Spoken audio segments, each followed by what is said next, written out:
Hi, I'm Jeff Opdyke, Executive Editor of the Sovereign Society and the editor of the Emerging Market Strategist, coming to you from an exceedingly frigid Old Town Warsaw, Poland, where it's about 20 degrees right now. Exceedingly frigid, as I said.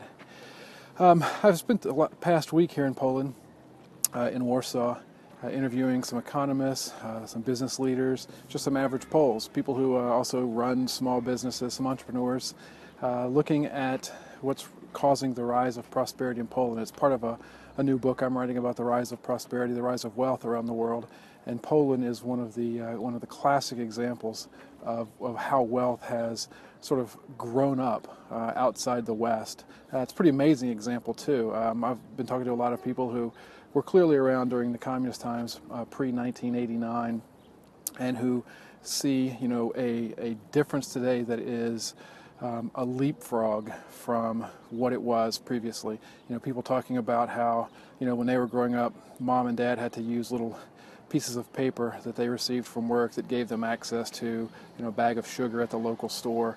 And these were not, sort of supermarket kind of stores, but more, sort of small mom and pop hole in the walls that stocked a few things. But anyway, they'd get these little pieces of paper and, get their bag of sugar, their loaf of bread.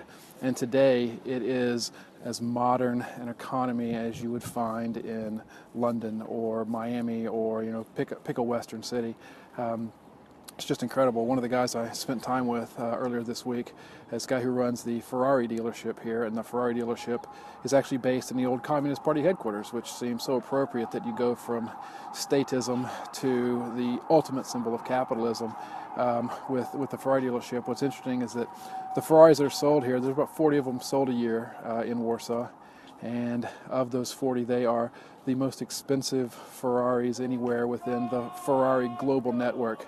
Apparently there's a football game about to start, soccer game, and these guys are going crazy about that. Anyway, the Ferrari dealership sells the most expensive Ferraris within the Ferrari network globally, and it's because the Poles who do have money are spending their money on, not just the Ferrari, but the accessories that sort of trick this thing out completely.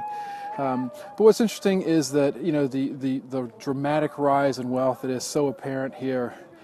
When you talk to average people, there's a progression that's happened since 1989 in terms of how wealth has been pursued.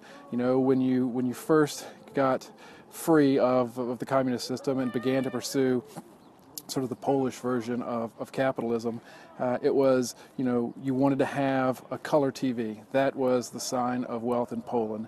And then it was you wanted to have a car. And the car in Poland that people wanted was basically the only kind that was pretty much available was a Fiat 126, I think they call it, was just a tiny little box of a car. From there it went to wanting to be able to take a trip. And the trips in Poland were, outside of Europe, which was largely going to a place like Egypt and Tunisia because it was really, really cheap, but it was warm, it was on the beach, so that's where they wanted to go. Today, trips in Poland are pretty amazing. I was talking to a couple yesterday, and they're entrepreneurs, so they're slightly above what you would classify as middle class.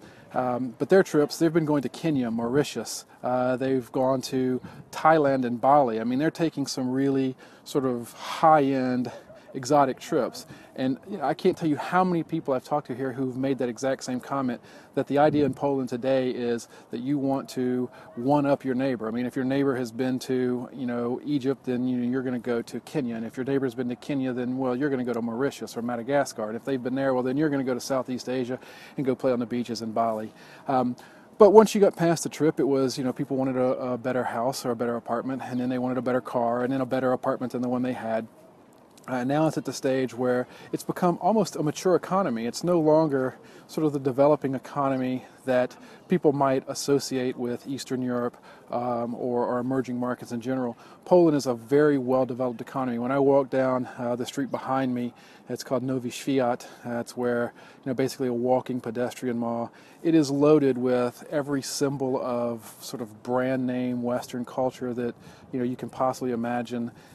It has, tons of restaurants. I mean, there's 4 sushi bars. I've determined, from my global travels, that anytime you see more than one sushi bar within a 10-minute walk, you're in a prosperous country, because sushi is clearly not the most inexpensive dish to be feeding yourself. And when you find 4 of them within just a few blocks of one another, you're in a country where prosperity is rising.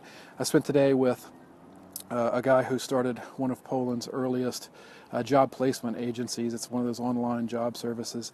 He started in 2000, so it's been 13 years now. His first year he placed 100 people. His second year he placed 200 people. Last year he placed 107,000 people in jobs. Poland's creating about 1 million jobs a year.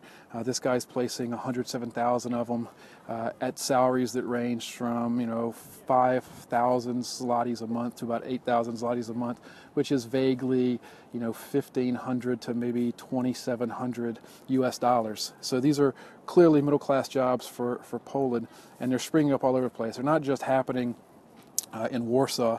They're happening in every major city, around the country, except off in the east, and that's largely a function of how the east developed under communist periods. But like, for example, the Ferrari guy, he is now moving into Poznan, which is off near the German border to the west, and he's opening a second Ferrari dealership there because there's such a demand for it that the people who live in that part of Poland are actually driving into Germany to buy their Ferraris, and he doesn't want to lose those sales, so he's opening a new business.